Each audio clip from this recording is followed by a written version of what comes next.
दुनिया का सबसे भारी बोझ क्या है? पत्थर, पहाड़ या लोहे का संदूक? जी नहीं, दुनिया का सबसे भारी बोझ है हमारे विचारों का बोझ।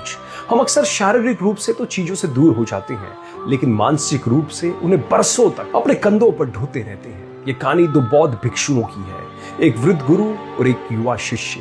दोनों तीर्थ यात्रा पर थे। उनका नियम बहुत सख्त था, ब्रह्मचर्य का।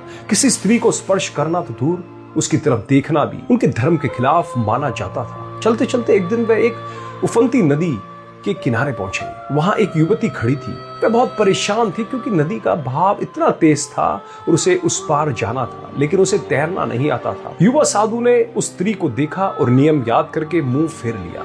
उसने मन ही मन सोचा, मैं एक पवित्र साधु हूं, मैं इस स्त्री की मदद करके अपना धर्म भ्रष्ट नहीं कर सकता। लेकिन वृद्ध साधु ने एक पल भी नहीं सोचा। वे उस महिला के पास गए, उसे अपनी पीठ पर उठाया और नदी के उस पार ले जाकर सुरक्षित उतार दिया। महिला ने धन्यवाद दिया और चली गई।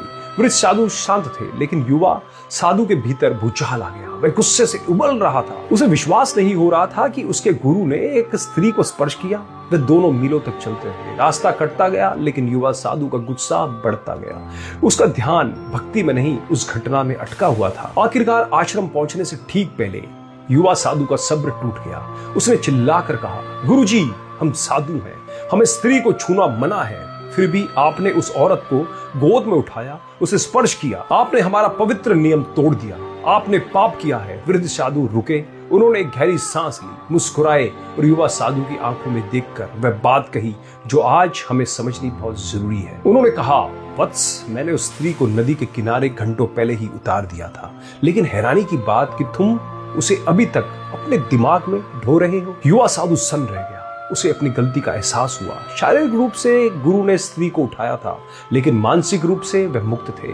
उनकी नियत सिर्फ मदद की थी। दूसरी तरफ युवा साधु ने स्त्री को छुआ तक नहीं था, लेकिन पिछले 4 घंटों से वह अपने दिमाग में उसी स्त्री को लेकर चल रहा था। असली पाप गुरु ने नहीं, शिष्य ने अपने मन में किया था। दोस्तों, ये कथा हमें कर्म का सबसे सूक्ष्म 2 नियम सिखाती है। पहला, मानसिक कर्म।